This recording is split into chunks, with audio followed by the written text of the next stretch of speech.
before your eyes. Step by step, you're on your way. You're welcome to a brighter day. Don't you know it feels good to be alive? I'll just have a cup of coffee, then I'll go. Thought that Welcome back to the channel, Grand Colombia Live. Welcome.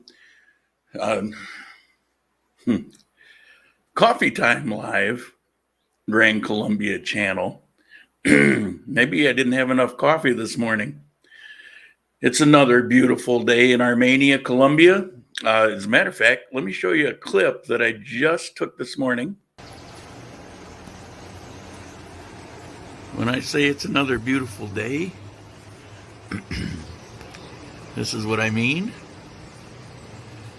Gorgeous blue sky, puffy white clouds.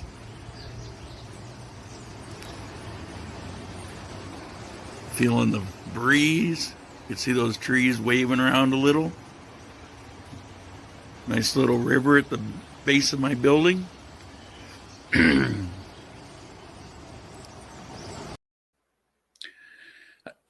I do have to say the rainy season has been something this year. It has just gone on and on and on. It should have ended a week ago probably.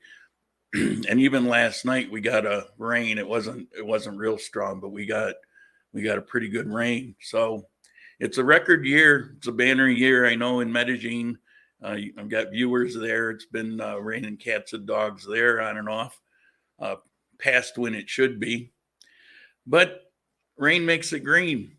So, you know, and here we're back again to the late afternoon or in the evening rain. And so today is like I just showed you, which is, you know, that's awesome. Good morning, JP. HD chilling. Any curfew updates? Yes, I'm going to get to that. We're going to talk about that and COVID and a bunch of things. It's been a really busy week. Gotta look down at my notes here.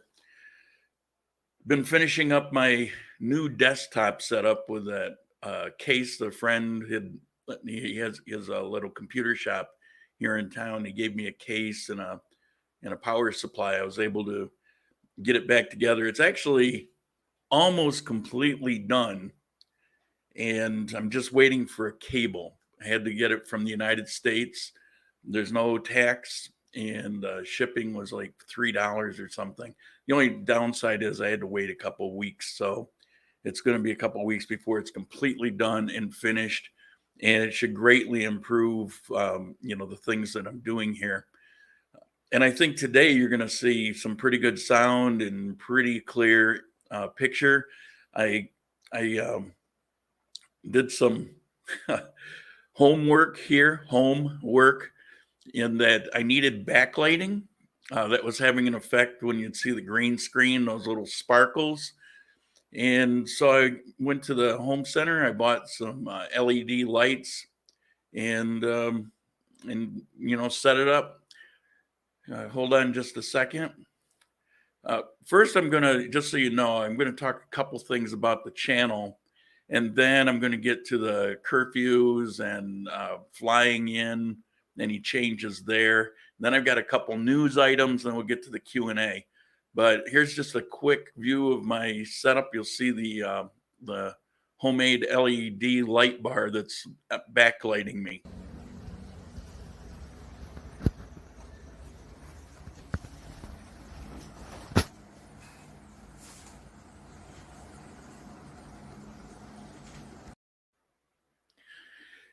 It's starting to look professional. It's sound, video, good, awesome.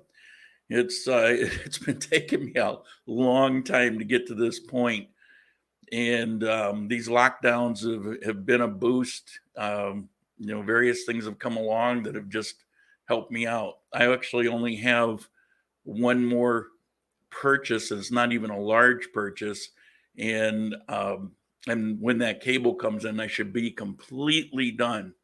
And you'll see differences as we get down to these minor things. You're going to see it'll have some pretty good impact.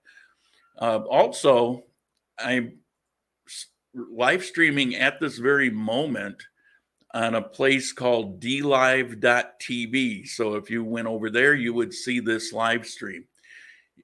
I'm not direct live streaming through that channel right now. I'm broadcasting to it because I've got an account there. Yesterday, I ran a test where I did it through that channel. Currently, I'm doing it through the StreamYard, which I'll be ending probably next month. So get rid of that subscription. And I'll be going through the OBS. I am currently broadcasting to Facebook Live, YouTube Live on my channel, and this account dlive.tv. And I'm hoping, if everything goes well on this dlive.tv, and I'll be running it as I'm doing now, maybe for another week or so. And if it works out, that's where I'll be. That'll be my base of operation for live streaming. So I no longer have to rely on YouTube. I'll still put the videos up on YouTube, but my platform will be on DLive. So if they pull something down or try to hide it, which they do, and my videos are certainly not controversial, on DLive, I won't have to deal with that. They're not doing those kinds of things. So that's that. Now, another thing in the channel, last week you saw Natalie or Natalia. Do I have an Instagram account? Yes, but I'm not going to broadcast live to Instagram. It's problematic. The format's different. I have no interest in doing it. I've been told, why don't you do that? It's free. Yeah, but then that format doesn't fit anything else. So, yes, but no. But anyway, you saw Natalie last week, and we've been working this week, and we've come up with this thing. We're going to put, it looks like every Wednesday at 11 a.m. Currently, it won't be live. It'll be recorded. But when it broadcasts at Wednesday at 11 a.m., she'll probably be here, and the chat will be live. So it'll be one of those premiered things. We're playing with it a little bit. But currently it's called 5 Minutes with Natalie, and it'll be her talking about various topics, which you can suggest if you want. Her being born in Mexico, having much of her family here in Colombia, and part of her family being born here in Colombia, having lived in Bogota and worked in Bogota for a while. Plus, she spent some time in Dubai. All of these things give her kind of an interesting perspective. It's not just an outsider's view, and it's not just an insider's view.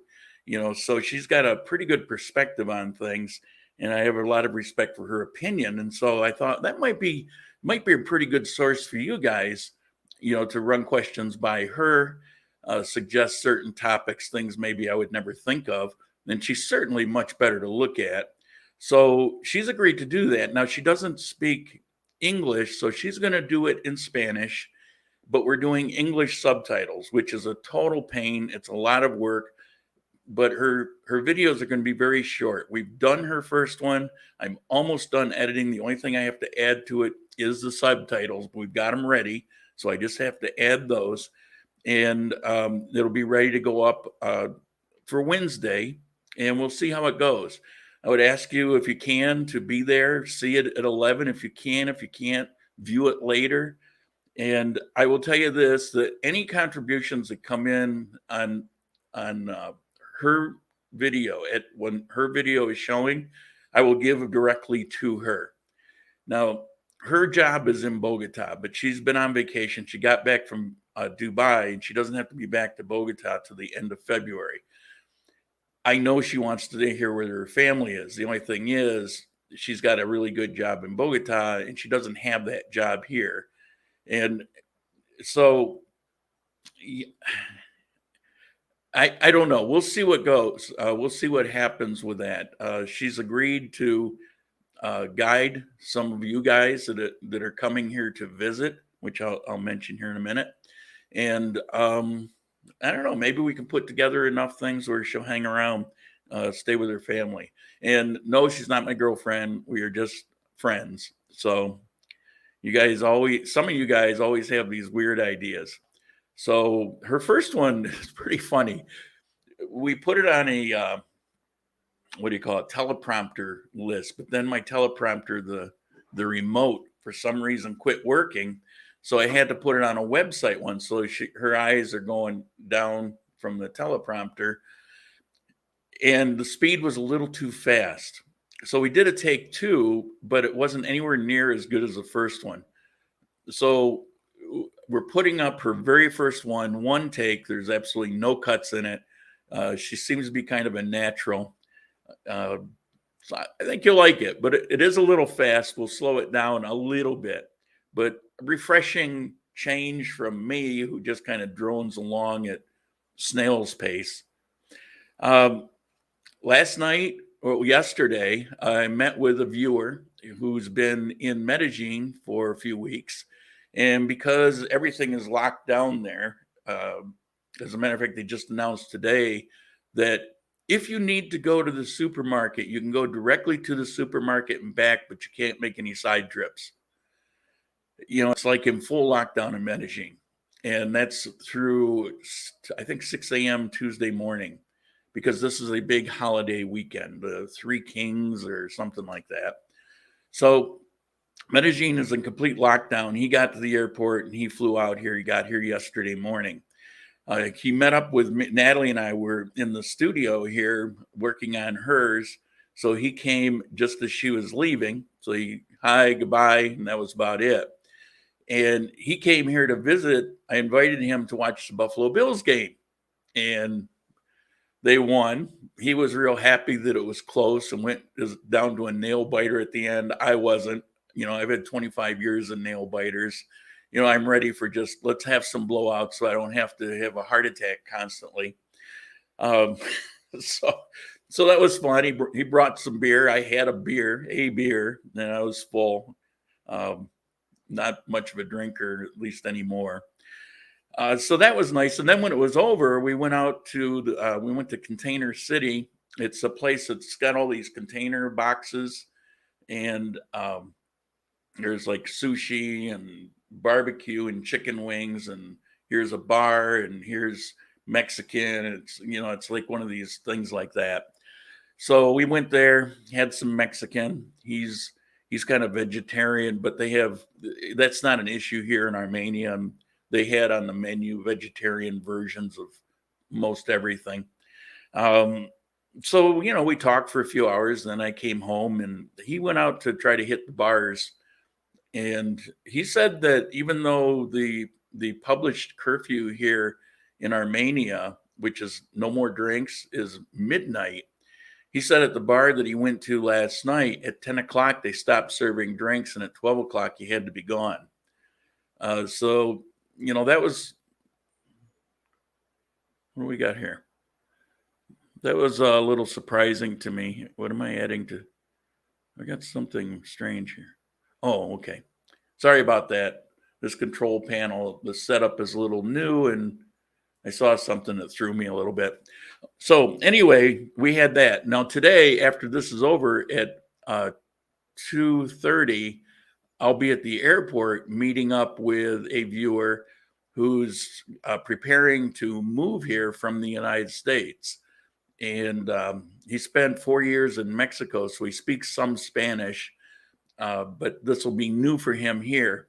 So I'm meeting up with him, and he's the first person of this new year. He's going to take advantage of my room for a day while we find a place for him to stay.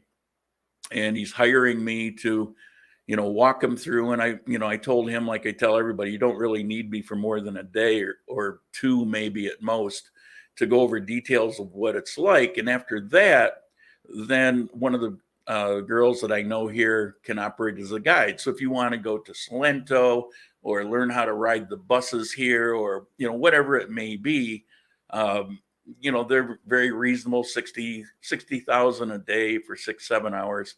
And they're available. So I guess he's going to use her for maybe 5 days. And so that'll be interesting. So Natalie actually is coming over, and she and I are going to go to the airport, meet up with him, bring him back to my place. I'm going to show him how to use the ATMs, and then I'm going to give him all the ins and outs of how to, stay out of trouble basically. And as far as the here in Armenia, as I just mentioned, they have a curfew. Now, I don't know if that bar was a little overzealous or maybe it was printed wrong, but the curfew is midnight. That I know. But their concern is actually drinking. And I've got a news article that I'll get to that'll speak more to concerns that's taking place here. Now, as far as flying in, they are requiring the PCR test, and it's got to be 96 hours before you arrive. So if you get the free test in the United States, those are taking anywhere from 3 to 5 days. And it's a crapshoot. There's no guarantee. So if you take it within the 96 hours, show up here, you may not have the results. So what you might have to do is do one of the pay versions. I know the gentleman that's coming in today, he actually could get a free one, a free one, and it was within 48 hours, but it wasn't a PCR. It's an antigen test, and nobody's said anything in print here. They're very specific about it being a PCR test. So I said, I don't really know. I mean, they may or may not take that. So he decided just to stay, keep it safe. And I thought this was smart to go to CVS or Walgreens. I'm not sure which one he went to. He told me, but I don't recall. And he paid $125, but he had the results, I think, yesterday. So he got the results, I think, within a day. So I think that was probably a smart way to go. So all you need that. Plus, you've got to do the app on your phone that's called, what is it? Check-MIG, M-I-G, as in a migration. Check-MIG, and then you just fill out your, where you're going to be staying, and it's a real simple app. You don't have to make it more complicated than it is. That's not a COVID thing. That's just a thing. It used to be you'd fill out this paperwork. Now you don't have to do that. And the nice thing is when you go through the immigration office, you kind of breeze through. Now here in Armenia, you don't have lines of people. There might be one or two getting off the plane that are coming from the U.S. No, my mistake. I'm confusing two different things. The flight that comes here comes out of Fort Lauderdale, and it's twice a week. So that flight, even though it's a small plane and they're spacing people out, you're going to have Colombians returning, but you're also going to have us. And there could be a handful of us, on that airplane and Colombians. It's a relatively inexpensive flight, and it's a direct flight. So that's what's going on as far as that information. Let me scan through these comments. We're really not to the questions yet. I ran into, look at these though. And then I got a couple news things. I ran into a problem back home with my computer. Seems they came out with a new style computer monitor connection. Had to spend $22 for an adapter. Yeah, I ran into that also with the power supply that he gave me, which is why I'm having to get this cable. So we're probably talking about the same thing. This power supply isn't fitting up with the GPU. Instagram, let's see, it's a fantastic idea. Looking forward to hear from her. The Browns are playing the evil Steelers today. Yeah, I don't watch any other football. I actually hadn't watched football in 3 or 4 years. I mean, there was a time I played football. I watched everything. I could live and breathe football, but I've gotten away from it a lot. Greetings from Helsinki. Welcome back. Glad to see you. You're here about every week these days. You rent a room in Candio. Sort of, not really. I'm an antisocial person. I'm a private person, and I really don't want people. They could be the nicest people in the world. I don't really want them underfoot for any period of time. But if somebody's hiring me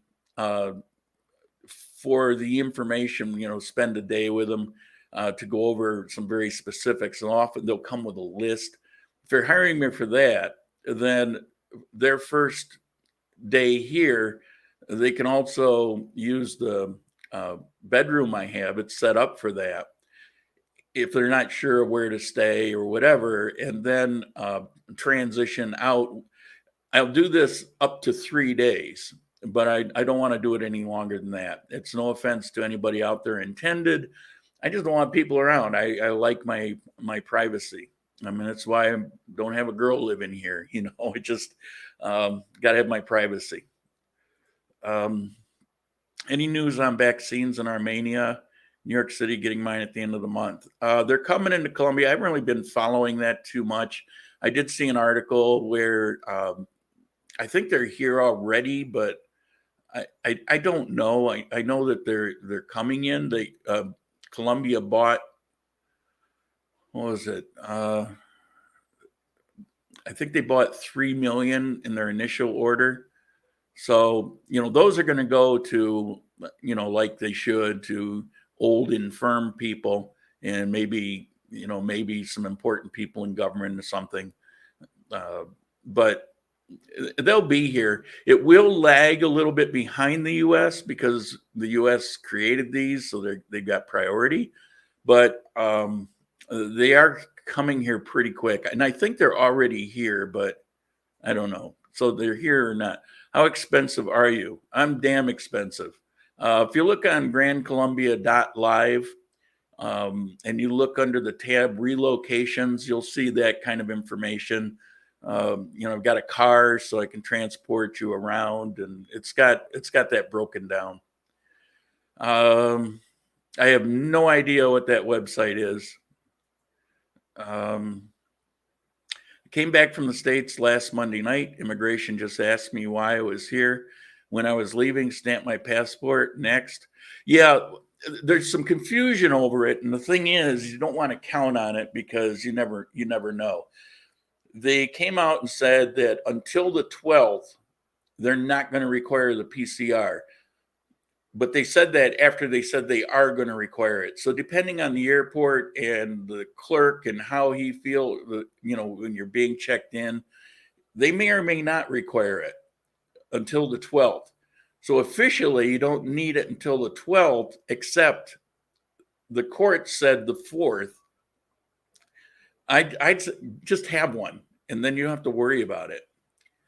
I think we're getting down to then I can get back on track. I heard that if you arrive in Colombia without COVID test results, you can take a test when you arrive, and then quarantine for a few days until you get the results. That's absolutely true. That is correct. Yes, you can do that. The only problem is if you're coming new, let's say you've never been here, and let's say you don't speak Spanish. So you get off the airplane, you don't have a COVID test, and so they take you to a hotel and put you in quarantine. You have no access to anybody that's going to be able to give you a hand. You don't have the apps, or not, maybe you don't know how to use them to have the delivery to your door. It could be problematic. Now, depending on the hotel, they might be helpful with that. But then again, they might think you have COVID and not want to talk to you. So I wouldn't do it that way. I would get the test, arrive, be ready to go. When you're going to another country, you want to make things as simple and problem-free as possible. You're not here to deal with bureaucracy. You're here to enjoy yourself, to explore, to whatever it is. So, all right, let me get back on track here. Let me turn that off. And then we'll get to the questions and answers, if there's any left. Okay, so I covered that. Now, here's an article. Let me get to it here. Let me add it. All right, the translation is a little weird. This is basically what happened last night. There's a bus running around town, 8 or 9 o'clock at night, I believe. People on the bus. And there's this guy who decided to rob everybody. And the people on the bus, this doesn't happen, but they said he was crazy. They don't know if maybe he was drunk. He was just wacky. But he decided to rob everybody. So the bus driver drove the bus up to the curb of the 8th Police Brigade, and the police pulled the guy off the bus, returned everybody's property. It was it was pretty funny, I guess. I thought it was pretty funny. He didn't get very far. So, and the other one, this is about the mood or the feeling or the anxieties that's taking place with authorities here making decisions. Now, you have to understand that here in Colombia, they're taking COVID seriously. Now, if you're not from Colombia, you're getting a lot of competing information. I got COVID. I realize it's not that big a deal unless you're in a certain category, in which case it can be deadly. But even then, it's only deadly for a small percentage of those people. But, COVID is real. I had it. I know it's real. And taking precautions, all right, we can argue about the mask. I think it's a farce. But certainly, washing your hands and various precautions. Here they require a mask. Okay. It's no big deal. I mean, there's people, you can go out and walk the streets without a mask. Nobody's going to say anything, but you're not going to get into a store. You go into a restaurant, you wear the mask in the door, you sit down, you take the mask off. It's not that big a deal. It's not bothering me, but there's a lot of concern here. If you talk to people on the street about it, they think it's this deadly thing, and it is very contagious, but they've got kind of an enlarged view of what it is, in my opinion. But, taking it seriously, there's nothing wrong with that. But what's happened is this is the biggest holiday season of the year, from Christmas through this weekend. The entire time. And a lot of people have come from out of country, from Europe, all over the place as tourists during this time of year. They've had massive influx of tourists, as a matter of fact. And they've had big spikes in COVID. Now, it's unlikely that it's really related to the tourists because the world is pretty much kind of plateaued. If you got it here, then you got it there. It's like one's no better than the other. So why ban this one? Your country's pretty much the same. But the groups, because it is a contagious virus, groupings, do accelerate the growth of this thing in the population. So they attribute it to that. And that's why right now in Bogota and Medellin, they've actually got a complete lockdown 24/7 until Tuesday at 6 a.m. The rest of the country does not. Here in Armenia, things are pretty much the same. We had this curfew in effect a while ago.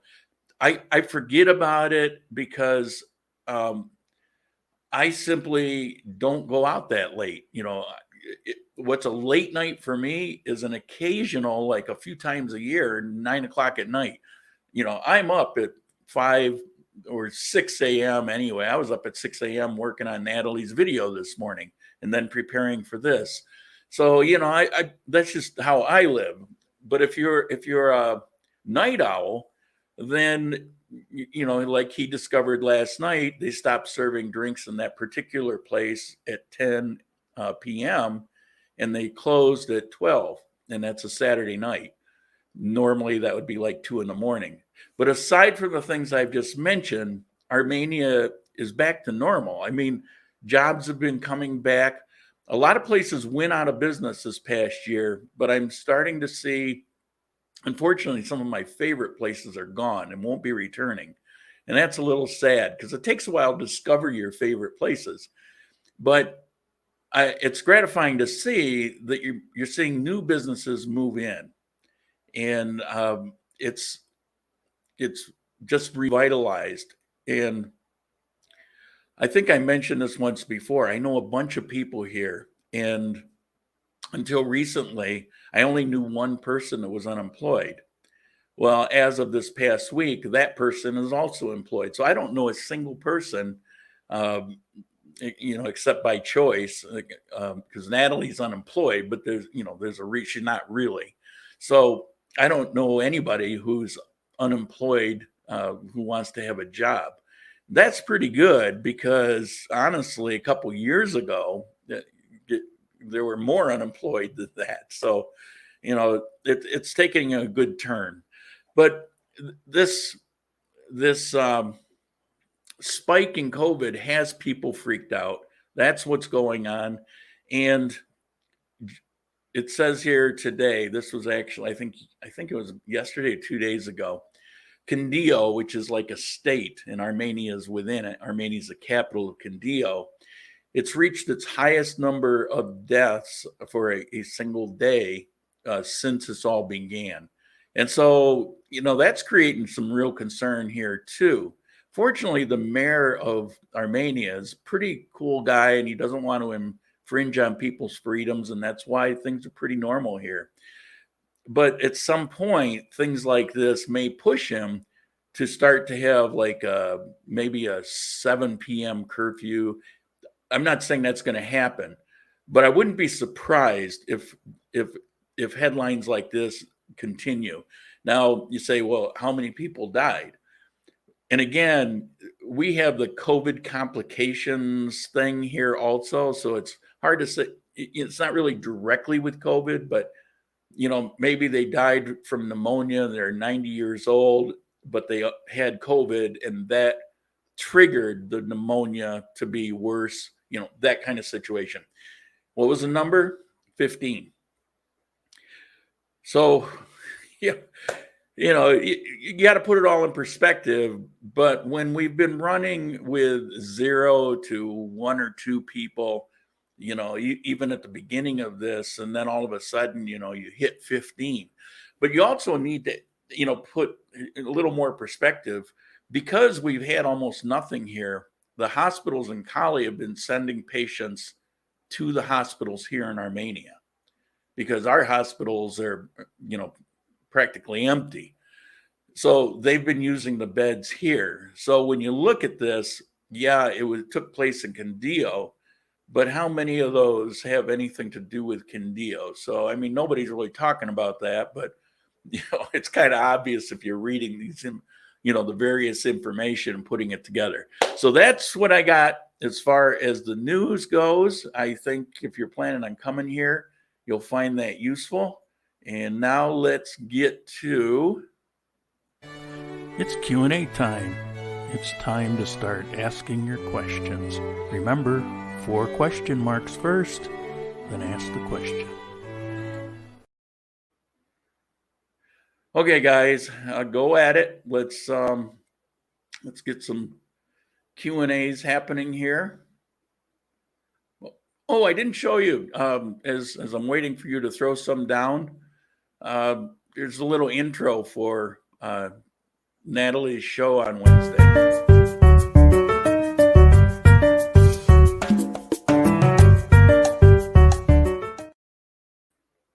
Just keeping with the coffee theme, I threw that together this morning. It took me about 5 minutes. All right, questions. What's this one? Your prices are reasonable, now just waiting for vacation. Yeah, I was careful about how I priced out. It's for what I'm doing with people, it's very reasonable because everything that I'm going to do is going to save you a lot of money if you're spending any time here or planning to move here. And so I took that into account. I saw that pretty funny. This was a while ago, so I'm not sure what it's the bus robber. Yeah, it really cracked me up. Whoops. What's this one? Do you have Cash App? I have Necky, I have Rappi, and I have Google Pay. And those are all free transfer Cash Apps. My contributions all go, if you go to my website and click on contribution, it takes you to that pay here. That's actually a Capital One gateway, completely secure. So people that do monthly subscriptions or one-time donations, I'll do informational Skype calls that typically run about an hour and a half or so. That's in there. So all that's on the website.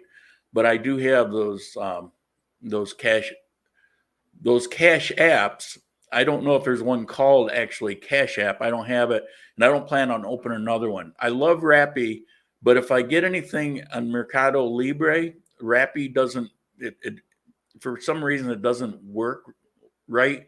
So I opened a Necky account simply so I could do that. So actually I can move it from Rappi to, I can move it from Capital One to Rappi and then to Necky if I want something. It sounds complicated, but it's actually not. Have you heard anything about how Colombia will treat travelers who have been vaccinated? Will they still require a PCR test even though you have proof of vaccination? That is a great question, and there's nothing that I looked for that. I can't find anything on that. I think because they're behind the curve on vaccinations, they're not really thinking about that so much. They're still, you know, when the courts came up with this rule, the PCR, they're still, you know, 3 or 4 months behind the curve on, you know, what it is they want to do. And that's what they did. It seems like a logical thing that if you have a vaccination certificate, that you wouldn't need the PCR. But until they come up with something official, you know, somebody might accept that, they might not. I don't know. If anybody knows, let me know. I'll pass that information along. I'll post it on the various social media sites that Grand Colombia is on. We're pretty much everywhere now. We've got a MeWe site. We're on Parler. We've got a couple Facebook pages, The Adventure in Grand Colombia. That's my main page.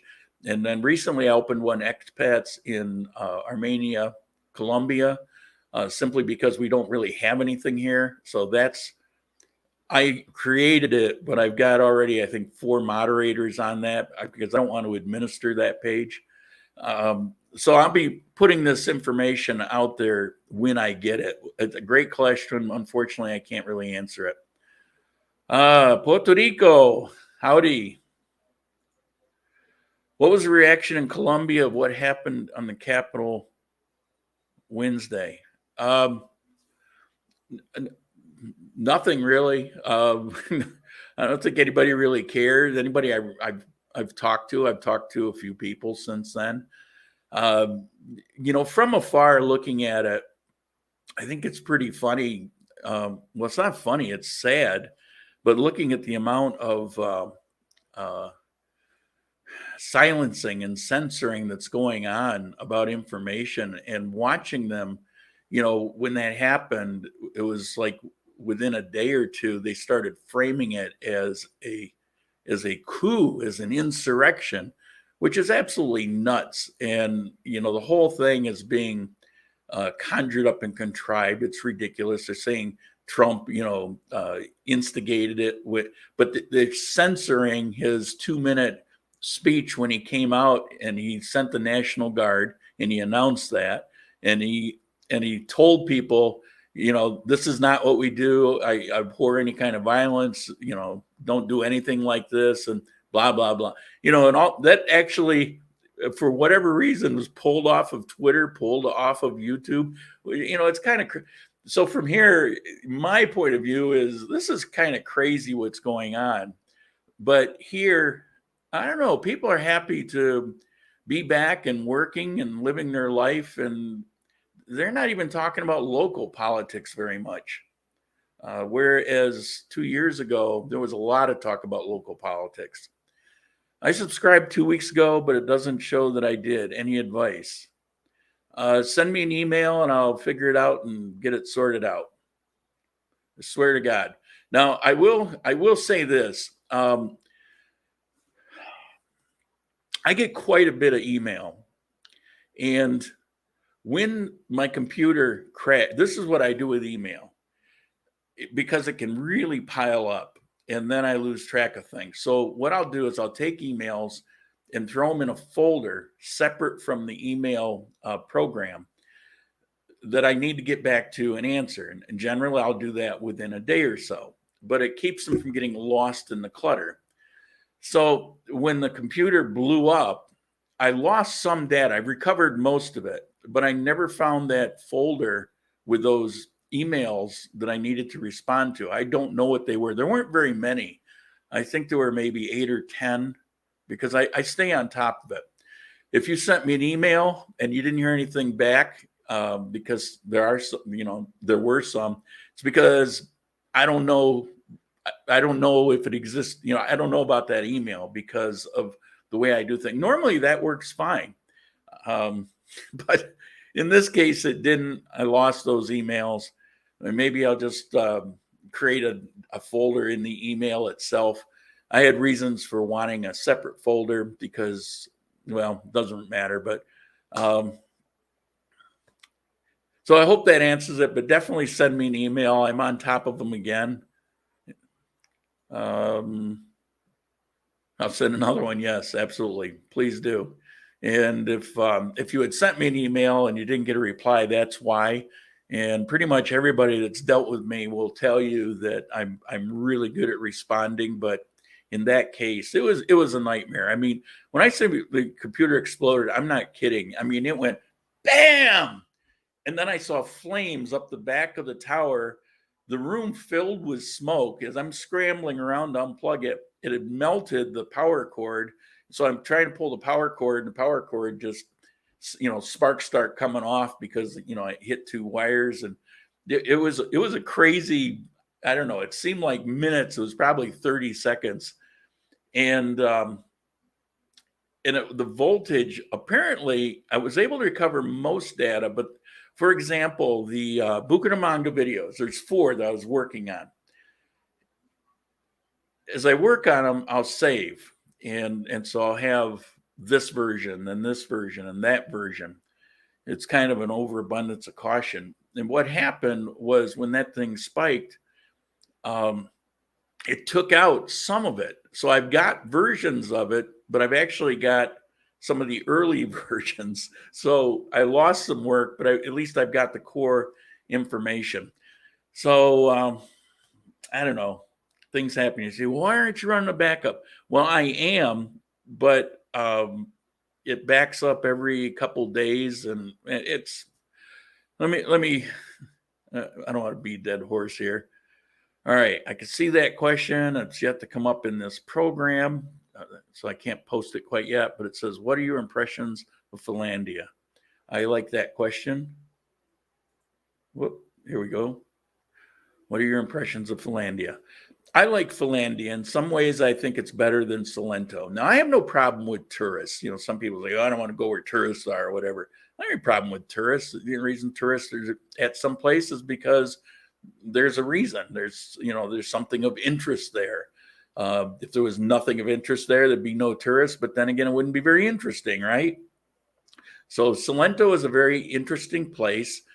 It has an interesting history as to why there's tourists.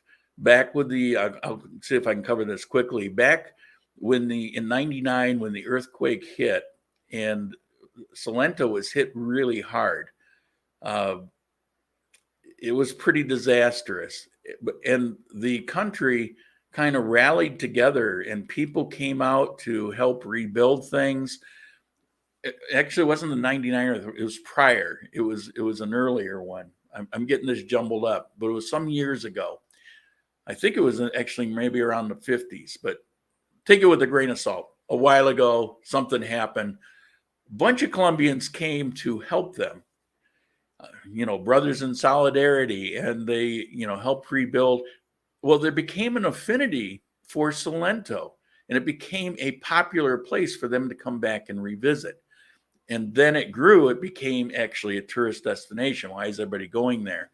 So it's interesting how it became a popular tourist place. Now, does it look touristy? Oh, yeah, on some days it looks touristy. You say, well, all the buildings, painted these colors for the tourists. No, that's how places were in the day. It's just that in Solento, they keep it up every year because of the tourists. So, they invest time and money to keep it looking beautiful. And, with a lot of people walking around, but it's never uncomfortable. And I think there's benefits to that. I like that there's a lot of little shops there and things because there's people that go there and spend money. So saying all that, Solento is unique. It's an interesting place. Finlandia is not on the tourist. I mean, Colombian tourists, yes. Tourists in general, not so much. A lot of people never heard of it. It's similar distance, from Armenia, maybe a little bit more. It's on a different type of landscape. It kind of sits up on a plateau, and you kind of overlook these valleys and all these rolling hills. You can see Pareda from there. It's a fascinating place. The buildings, like is traditional, or all these different colors. They may not paint them every year, but they look fine. They're two sides of a different coin.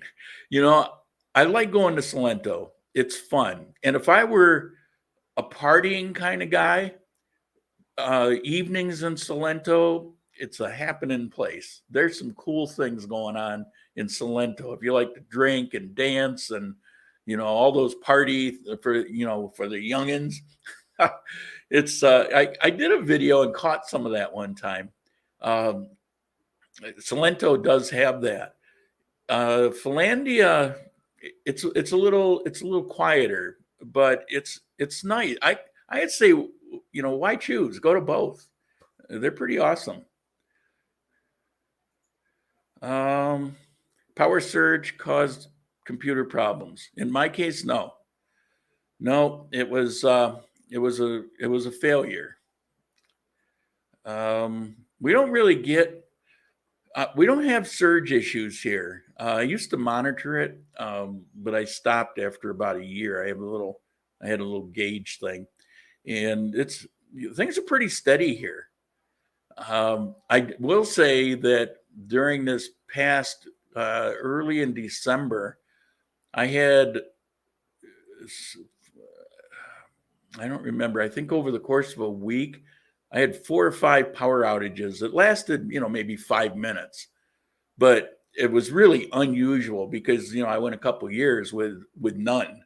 But there was something going on, and there'd been some flooding. I thought maybe it had something to do with that. I don't know, but it came right back on. But in one case, I was working on something, and I was really engrossed, and I got, God damn it! But do you have to renew your visa every 6 months? No. Are you ever worried that something could change in the visa process? I don't worry about it. It's possible, but they don't want to really restrict people. I see things in the Medellin Facebook page that are just ludicrous. It's like people are being rejected now and blah blah blah, and it's not the case.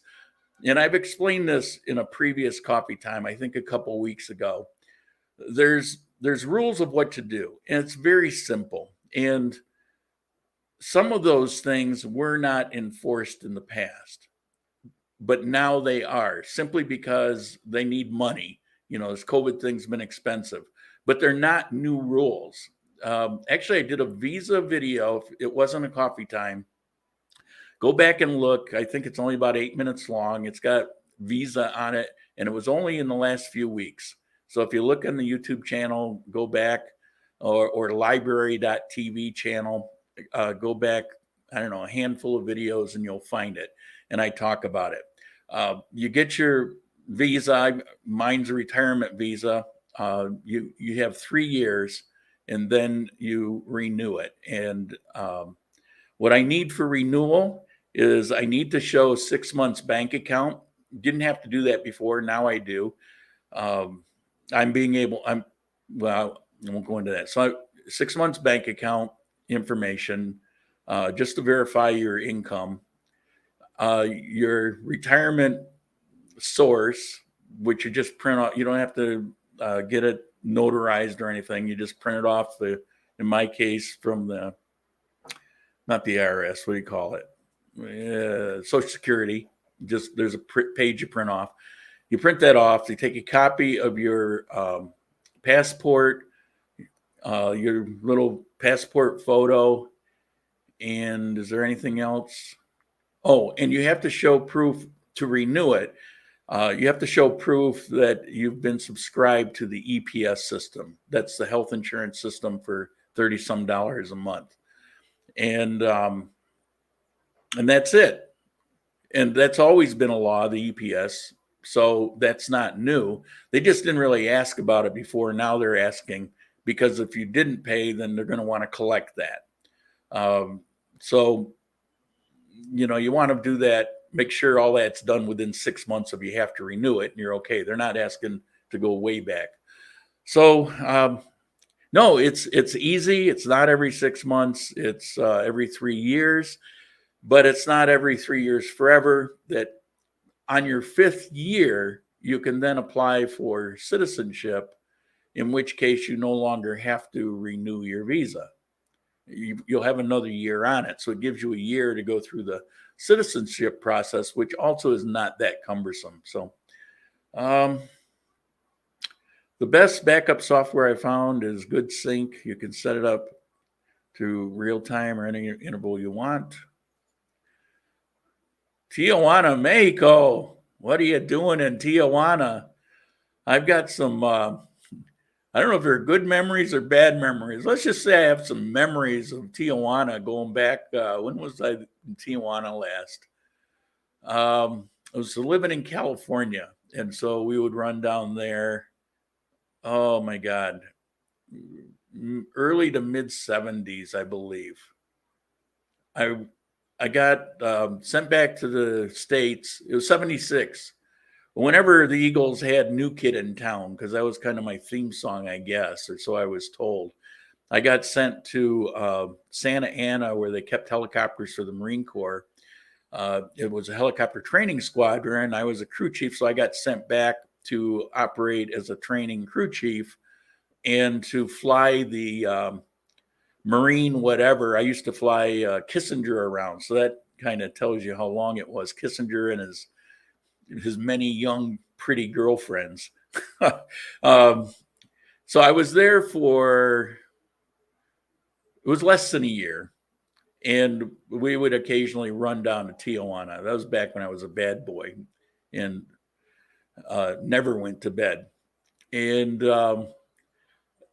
Tijuana was interesting at first, although it's far more shocking in the Philippines. But it wasn't a place that I actually enjoyed going. So I went there, I don't know, 3 or 4 times with people, and then after that, I just declined ever going again. But okay. But that was a long time ago. I have no idea how it is now. It was your typical border town back then. Computer exploded because of all that awesome content you're working on. Yeah, probably. I was so upset. I actually went into this depressed state for a while because I had done this accelerated work because I had been delayed by some other things. I just wanted to get it done. I wanted to get them out. I wanted to roll them out for Christmas or at least New Year's. And then in all the things I had planned, it was not good. I've been hearing good things about the food in Tijuana lately. Well, that's another thing. The menudo and the gut tacos, and not a fan. But again, that's how long ago was that? 70, 80, 90. Oh my God, 50 years. Holy, how old am I? Jesus. Okay. So it's probably a completely different place by now, I would hope. We got any other questions? Other than the good food in Tijuana. You see, for me,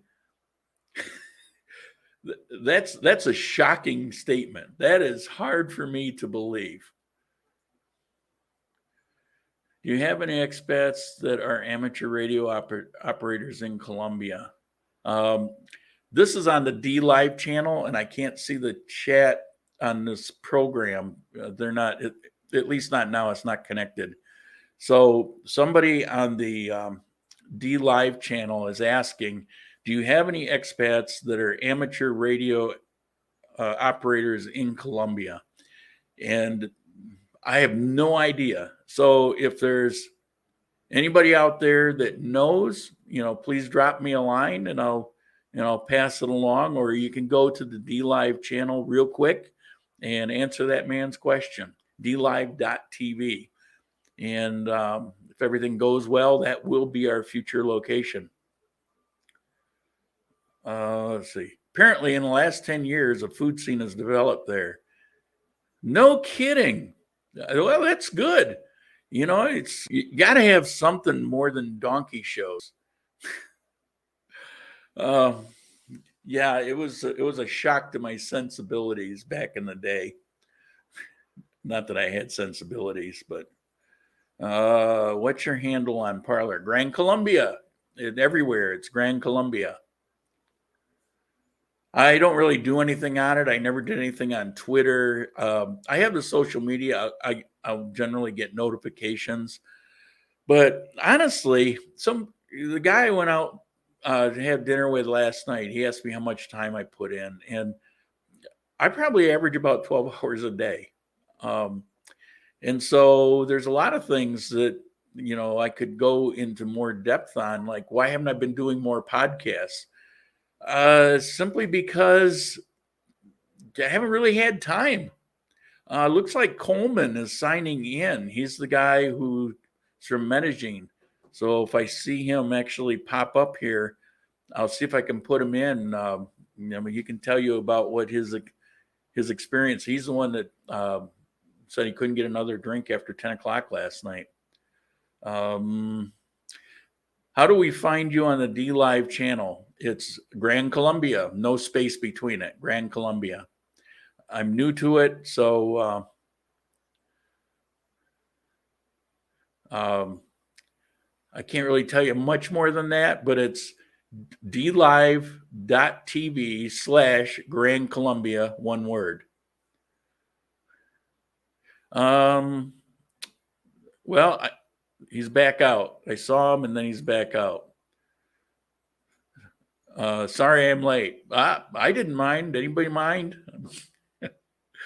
Yeah, me too. It's always better to do things live. Hello, my friend. It's me, Javier. Oh, a different Javier. I've got a good friend here, actually the entire family, and his name is Javier.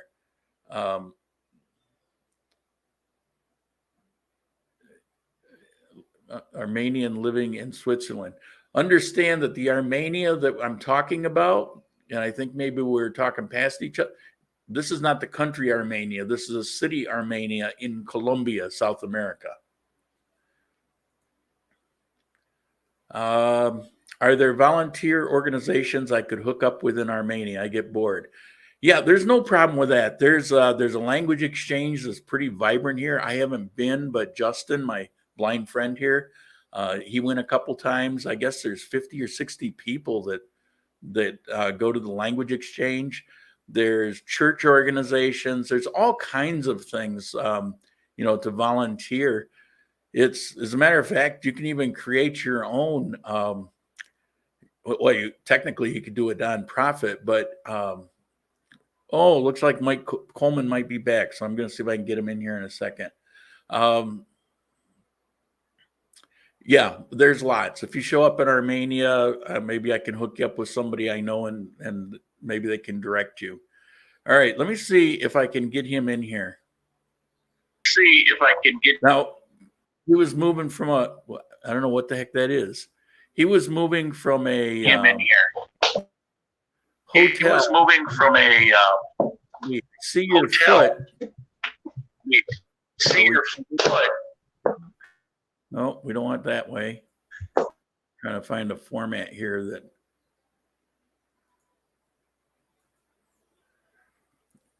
I see you dark. I can't hear you though. All right. Well, I can see you. I think you have a really slow connection. It's kind of herky jerky. Oh, we don't. So anyway, he moved from the hotel he stayed in last night to an Airbnb that he found, and 11 a.m. he was moving over there. I'm sure you can hear me. I can see you, but you're frozen and I can't hear you. So, you know, whatever it is, the Wi-Fi there, not going to work. Wish we could have got you in, but yeah, sorry. I wanted you to hear from him directly. I think he had some interesting things to say instead of me trying to remember and repeat. What do we got? Hope I can get there in March and happy to buy you lunch or dinner. Thank you. Appreciate it. Yeah, I got a free dinner last night. My bill would have been 30,000 pesos, and he picked up the tab. I had they call it a Mexican bowl. It had all the things that you'd put in a burrito. It had rice and black beans and shredded lettuce and some local cheese and corn and some shredded beef. And I don't know. They had a fried plantain chunks, and they had all, it was pretty yummy. I'd never had anything there like that before. Gandian. Oh, okay. All right. All right. See a couple other things pop up, but I'm still waiting on it. Come on. Come on. Well, let's see if I can read it here. There it is. I was in Medellin in December, but seriously considering Armenia instead. It's something I got kind of carried away. I was with Coleman last night. I was spouting off a little bit. Now, I've said in the past, I think Medellin is an amazing city. It's one of the better cities in the world, I think. And it has a lot of things going for it. You certainly lack nothing. Whatever you want, you can go see. But it kind of, on one hand, I'm glad people think this. On the other hand, it annoys me when people say, well, Armenia is sleepy and there's nothing to do. You're just showing that you don't really know Armenia, because there's tons of things to do. Are there as many things as Medellin? Absolutely not. Medellin is 3 million people or something. We're 300,000. Of course not. So in Medellin, you might have your choice of 300 discos. And in Armenia, you might only have your choice of 20. But, my thinking is like, how many do you need to go to? Seriously. And what do most people do? They find their favorites, and it might be 2, 3, or 4. And that's going to be basically it. Restaurants, it's like, you definitely have more, but we have international restaurants here. We've got some amazingly good restaurants here. We have nowhere near as many, but again, I could go a couple months without hitting the same restaurant here. So, comments like that, if you're doing just a raw comparison, you have this and you don't have this and you have this. We have a whopping 2 malls. We got a ton of smaller, more traditional malls, but we have 2 Medellin style malls here. We don't have a Price Mart, but Pereira, where it does have a Price Mart, is 15, 16 miles away. It's no big deal to run there to go to Price Mart once every month or two. We've got a home center here. We don't have 5 home centers. We have 1, but I don't need more than 1.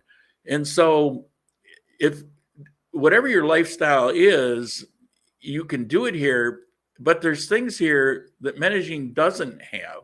For example, one of the hottest places to go in Colombia is the Coffee Park, and it's an amusement park. It was there 20 years ago when I used to go. It's a pretty cool place, and we've got it. We've got these coffee things here that Medellin has coffee, but they don't have the industry of it that we have here. There's certain birding things, if you're into that world or the natural world, there's certain things that we have here that they don't have there. Now, granted, we don't have hippopotamuses here. I'll give it that. But there are some very unique things here that are not there. And those are completely overlooked, like Panaca. What an amazing thing that is, where you can go and see how Colombia was. It, think of like a Williamsburg. So it's sort of an amusement park, but I wouldn't really say that. You can go there, you can go horseback riding. You can watch the pig races, which is absolutely hilarious. You can bet on the pig races, but you can watch them make panela. There's just so much going on. It's more of a farm oriented, but it's, I would say, more traditional Colombia, how they made things and how they produced in the home. It's a fascinating place. They don't have that in Medellin. So, there's a reason why Armenia or Quindío is the second most popular vacation place in the country. Now, I think last year it went to third, but bottom line is it's pretty popular. All right, I'm rambling on here. Have you been to? Oh. Yes, yes. My friend Javier took me, and in this, if my photo is gone, my video, let me pull it off. There you go. I took that picture there. I've got one with him sitting on the hood, but I didn't want to, broadcast him to the world. Matthew, thank you. I appreciate the contribution. And Rob, oh, you shouldn't have. No, you should. Thank you. I don't seem to have good enough internet connection. Yep. Yeah, that happens with a lot of guests. You can actually have you have to have a really good one for live streaming. I've got one here and I'm wired in directly. I don't actually use Wi-Fi, but yeah, it's a problematic thing. Parler is being deplatformed. Yeah, I read about that. Yeah. That was actually directed to somebody else. My experience in smaller city, women are better to date as well. It's funny, we talked about that last night. Well, I'm not big in the scene. Back a couple years ago when I was doing research for the dating video, yeah, that's what we're going to call it. I did about 2 months to see how many people I could meet, how many people I could date, and what it would be like. And I created a dating video. And I dated over 60 ladies during those 2 months. I tried various apps, found out what was more effective for Armenia. For example, Tinder in Medellin is basically a hooker platform. But in most of Colombia, it's just a dating app. And it's although occasionally there'll be a hooker that sneaks in there, but it's a dating app. It's not the best dating app, but it's probably second or third best in a place like Armenia. But I had absolutely no problem. Here I am, a fat old guy. I don't have money to throw around, so I wasn't, buying affection or attention because I don't have that kind of money. But there were more than enough beautiful ladies. I think the oldest was 40 something. Next oldest was 32. Most of them were in their 20s. I actually ended up dating and seeing on a regular basis a handful of them to this day. Some have been friends since then. A lot of them, it's just, not my taste, maybe not their taste, whatever. But it was fascinating to see the differences of, and I basically would interview them. I was pretty upfront, that I make videos and they don't have to be in a video, but, it's like, why did you decide? Because, I could be your great great grandfather. And, it's like, what, and, I learned a lot about their attitude, where it comes from, and why in particular age is not a thing. It's a good portion. I would say the majority of ladies in this area, older is actually a benefit, not a detriment. Now, I wasn't looking for young babes, to be honest with you, but I learned that it was better dating in the 30s and below, because above that, you were dating controlling mothers. And it's like, I don't need to be controlled, but it was fascinating. It's something I'm going to, at some point, renew and refresh that dating video. I saw that Parlor is looking, again, Howard, thank you. I appreciate it. I really appreciate the contribution. Parlor, yeah, get off the Parlor thing. Coleman, I'm really glad to be out of the hustle and bustle of Medellin. From what I've seen of Armenia so far, I really like it. You can find pockets of hustle and bustle here, but you can live your life without it if you so be. And you saw Coleman where he came to my building, and here I am in one of the most popular sections of Armenia, and I'm surrounded by jungle and forest and a river. It's pretty awesome. It's like you get the best of everything here. I'll look for that video. The video is hidden behind a paywall. Well, not a paywall, but a membership wall. And you have to contact me directly. So if you're a member, contact me directly, and then I'll provide you a link for access. There's a particular reason I did that. It's kind of video. If you post it up, there's so many trolls on the internet that they'll misconstrue, and they'll if you actually sit down with the intention of wanting to, there's nothing lurid or nasty in it, but it's I'm pretty frank about things. And if you sit down and watch it, there's a ton of good information. But you get trolls that will twist things to make it something they're not. And so I just don't want to have that kind of content just out there in the public.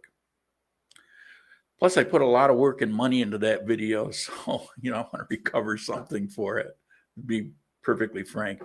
HD Chillin', thank you. I appreciate that. It seems like you're one of those guys that's always there for me. Appreciate your work. I appreciate you being there. God, I think you've been around for a few years now, and I really appreciate it. Howard, you too. Rob, you were with me back in the early days in Ecuador.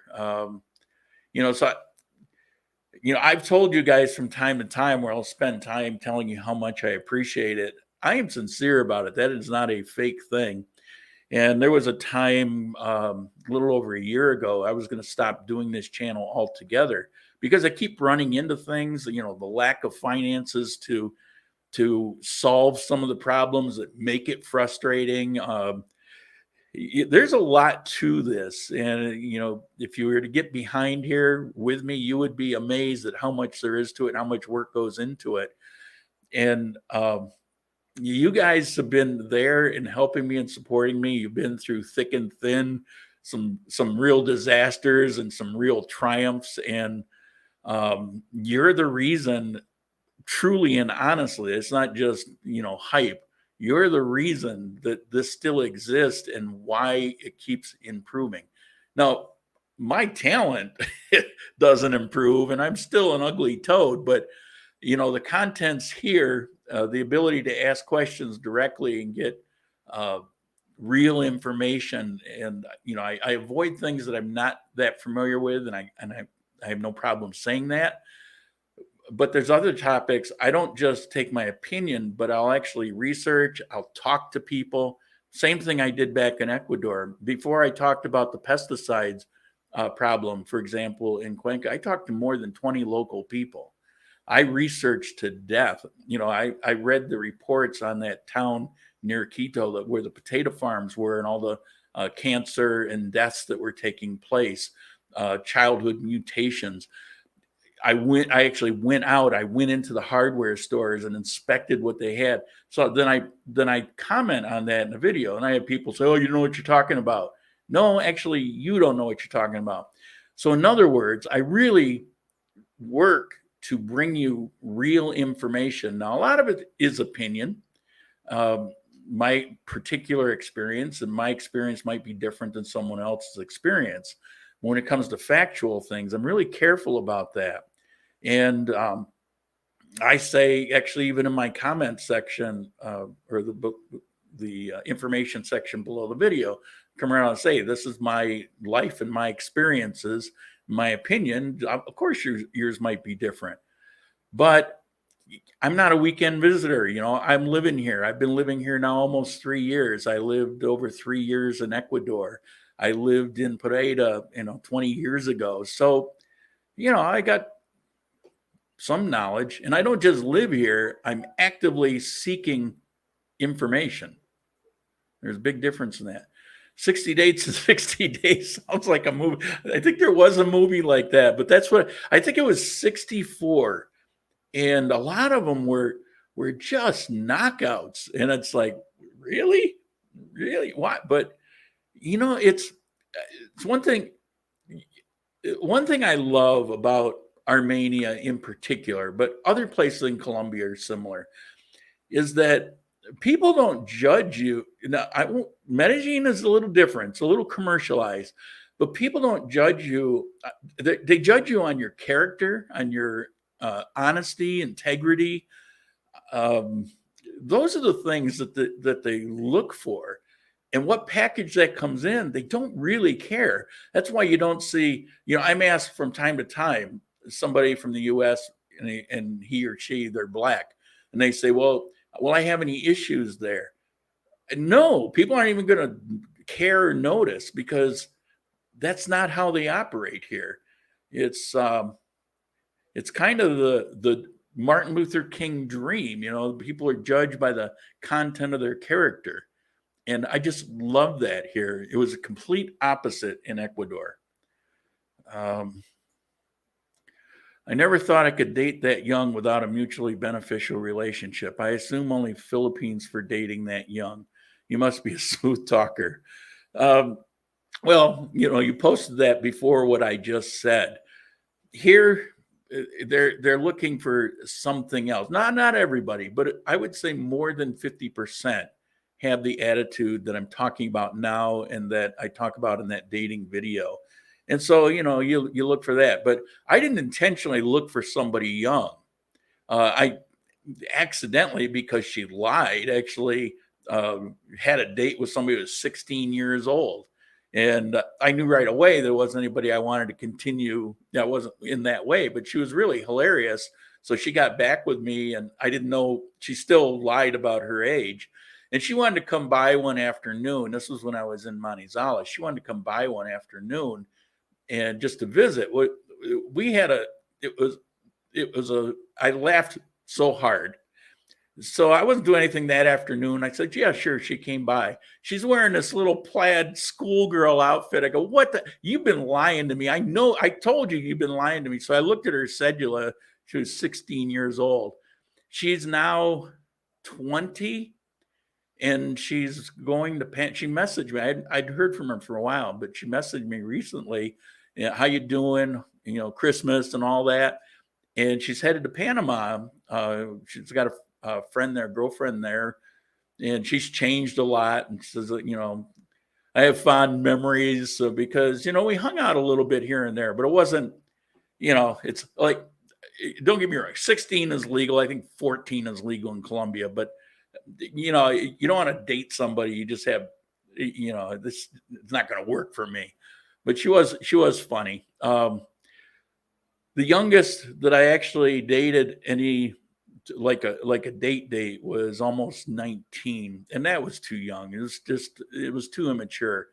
But a good part of my goal in that whole thing, aside from getting information for this channel, is to make friends. I wanted to see, what kind of friends I could make. And to this day, like I said, a number of those people are still friends, and a handful, 3 or 4 of those are actually, we'll still go out from time to time, or I'll invite over or whatever. So I get what you're saying, but it's simply a matter of choice. In my case, I just decided just to open the door and see what's out there. I was just digging for information. Well, hit me up again. Thank you. I appreciate it. You guys are pretty awesome today. You sold me. I'm moving. I am not selling Armenia. Believe me. And the last thing I want to do is have a bunch of people show up on my doorstep. Hey, Lauren, for a single, older, retired gentleman, what are the chances of finding an attractive, honest woman for dating? Well, maybe you just logged in. All I can tell you is it's there if you want it. You know, I wouldn't say I'm a catch. I don't have the money. I mean, I'm poor. I would come right out and tell them I'm poor. We would Dutch treat for lunches. You know, it's tradition to cover their transportation. I give them bus fare. You know, it's like when I tell you that I was living for a while, I'm doing better now, but for a while, because of some complications, I was living on the edge. I wasn't kidding. And when I did the dating investigation, it was partly in that time, was coming out of that time. I was still eating rice dinners. And you know, so a lot of our dates, they would just come and meet me at my apartment so that I wouldn't have to spend any money, or we'd meet at the park, or, you know, something like that, because I didn't have any money to spend. And it's not messaging. They really care about, I mean, a few occasionally, you know, wanted to be wined and dined, or wanted to be princess and thought I should bring flowers. And you know, and my thinking is F that, you know, if that's what you're looking for, that's not me. And, you know, and I'm not going to go and date you for 3 years and then go meet the family. And it's not going to happen. So, but if that's what you want, it's here.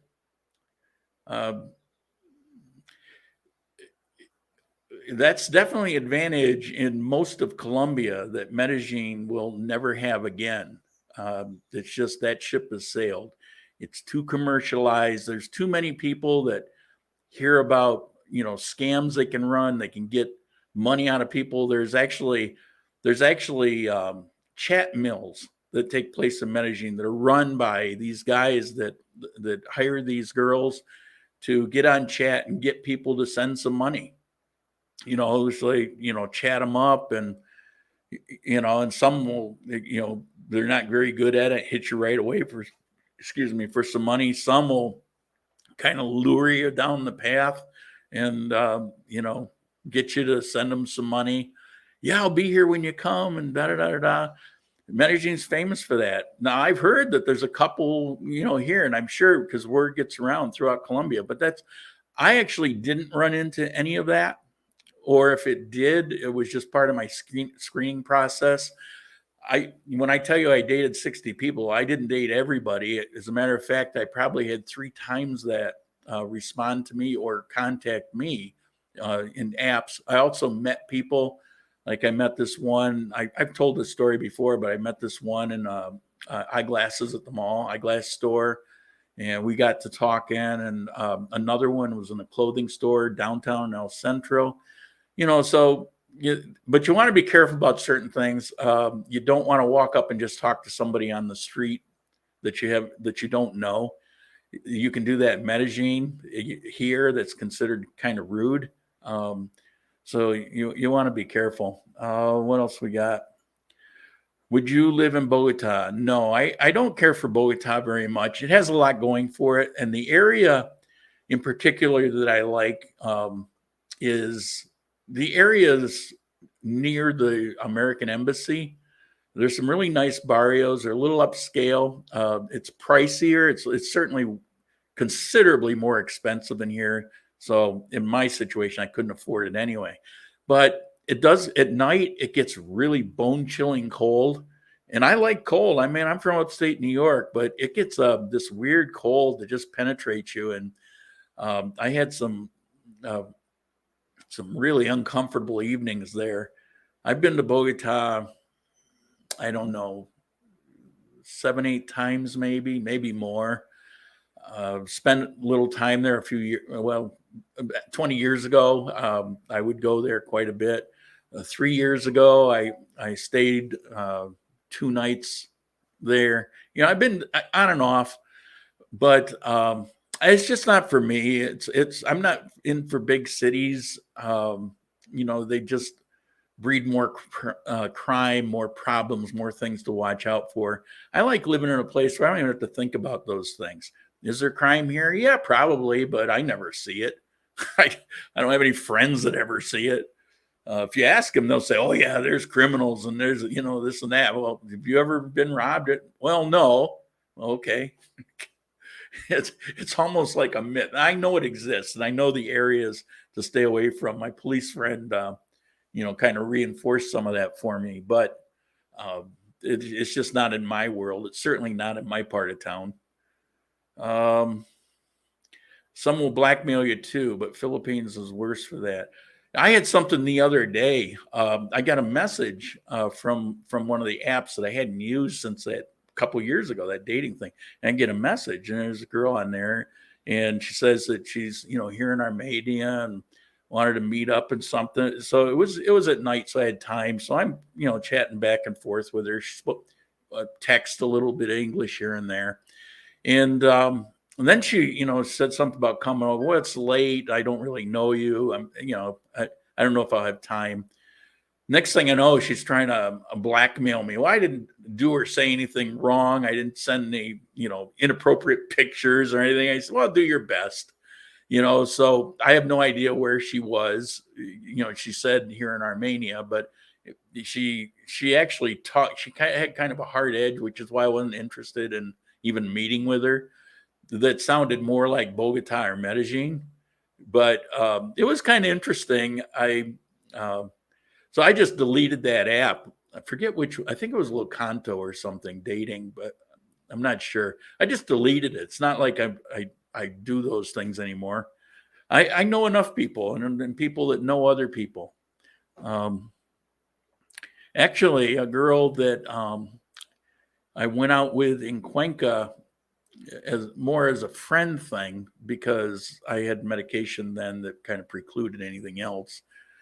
I know it's getting a little personal, but she actually moved back to Colombia. She lived there for 3-4 years, and we became good friends. And we've just kept in touch. And she just moved back to Colombia, and she wants to come visit me in a couple of weeks. So I'm looking forward to that. And these days, with different medication, who knows? Maybe you should even become a girlfriend. We certainly know each other quite well. All right, so I always thought younger women in Colombia were harder to find dates with, unless it's just because of finances. Well, again, it depends on the area. I would have to have a longer conversation about the mentality of why, in particular, more traditional ladies prefer older men.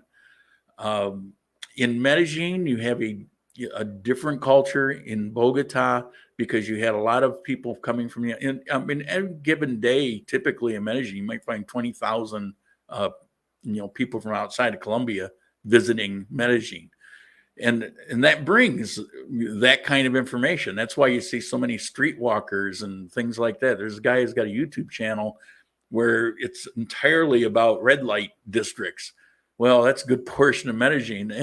And well, you have them here. I know where they are. I've actually never been to them, but they're just a few isolated areas. And, if you're walking around, you just don't really, see it that much. It's there. And if you want it, you can go, or they'll come to your house. I had lunch with a guy who owned a, what do you call it? An escort service, home delivery, I was eating alone. I quickly tell this story. I was eating alone, and he heard me ordering, heard my accent, came over, wanted to practice. His English was pretty good. Have lunch? Sure. People are like that here. So he sat down. We got to talking. What do you do? I don't know. What do you do? I told him I'm retired, and I told him about the videos. He owns an escort service. It's in Manizales and Pereira and Armenia and Bogota, and he lives here, and he operates this escort service. So I'm thinking maybe I'll do I decided not to do a video on escort services, but if you're a local and you run into me, you're going to find whatever it is that you're involved in. I'm going to ask you a million questions. So I asked him a million questions. I learned a lot about it, about the girls, about rates, about the different levels and quality, about risk involved and where it's non-risky. And I know all about that kind of stuff. I got a firsthand, insight into it. It's pretty fascinating. But again, it's not really my world. But I get it. I can understand it certainly could be trouble-free. He explained to me that's a lot of what his business is, guys are busy and don't want to have complications and don't want to worry about scams or whatever. And, his service is more professionals or visitors that don't want to have trouble and like that. Pretty interesting. Where am I? Well, what am I missing here? Oh, right. When they want to go right to video call, be careful, take your number and then find you on Facebook, see your family. Often they can find your work, watch your privacy setting. Yeah, I would say, just in general, be careful. But for me, I don't ever do or say anything inappropriate. I might if I know somebody for a period of time, and then, we can, talk a little more frank. But if I'm meeting up with somebody, I'm never going to say anything inappropriate. I'm never going to request pictures that, I'm never going to do anything that would embarrass me. So, they can threaten me all they want. I could care less. And that's what I told that little scammer a couple of weeks ago or whatever it was, and I'm just laughing to myself. Well, go for it. Oh, she sent me this picture, and she had taken off of the app my photo, and she put on it like a poster and said something about pedophile and blah blah blah. And it's like I just deleted it, and I was just laughing. It's like, well, do your worst. I could care less. And it went away. It disappeared. It didn't work because there really was nothing that they could do or say. Actually, if they'd put that up, we'd probably get more people laughing about it. It was actually kind of funny, and people would know it wasn't serious because it was such an overkill. Anybody that knows me would know that anyway. So, if they don't scare you into something, then they'll just move on to the next one. All right, we have run really long, and I've got to get ready. Natalie's going to show up here. She's going to the airport with me. I'll answer this last question, and then we're going to wrap it up. I said we're going to do these in a half an hour, and I think we've gone an hour and a half.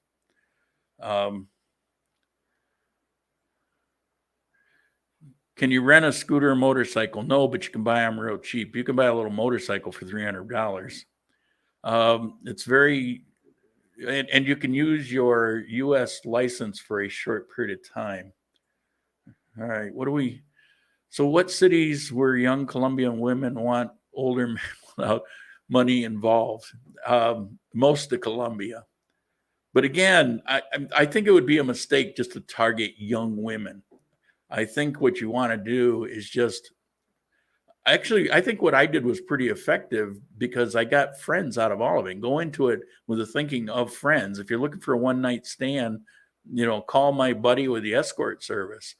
Then you don't have to waste any time. But if you're actually looking for a friend or something, more substantial, don't put limits on it. Just, cast your line out. And if it seems interesting and you screen them a little bit, meet up for coffee or lunch or whatever, and make some friends and maybe something else. I'm just saying that I left that door open for the purpose of the video, and I wouldn't have thought that. I learned some things from it, particularly about the age thing. That the ones that were the most responsive to me, and it certainly couldn't have been about money because they didn't have any, was basically in the 20s. That was the biggest group. Although one of the most interesting was 32, when we dated for a while, and we still see each other from time to time. It's nice how you talk about Colombian people. Thanks. Well, I loved it 20 years ago, although Colombia was a little rough, but Colombia is an amazing country. And I got a lot of countries under my belt, and I'm here for a reason. There's no mystery about, I've talked at length about, why I'm here, why I went to Ecuador first instead of coming here. If I like Colombia so much, I've explained that. There was a particular reason. I lived here back when, it was a little rough here. And after, my health issues and loss of strength and walking abilities and all that, I recovered in Ecuador thinking that Colombia was like I remembered it, except it's not. It's a refreshed country. It's way better. Which smaller cities around Medellin are the best to live and retire? Well, that's a matter of personal choice. But I really do have to end this. So I thank you guys. Appreciate all the contributions today. I love the support that I get. It just fuels me to do better. And look for Natalie. Look for Natalie Wednesday. And I'll see you next coffee time.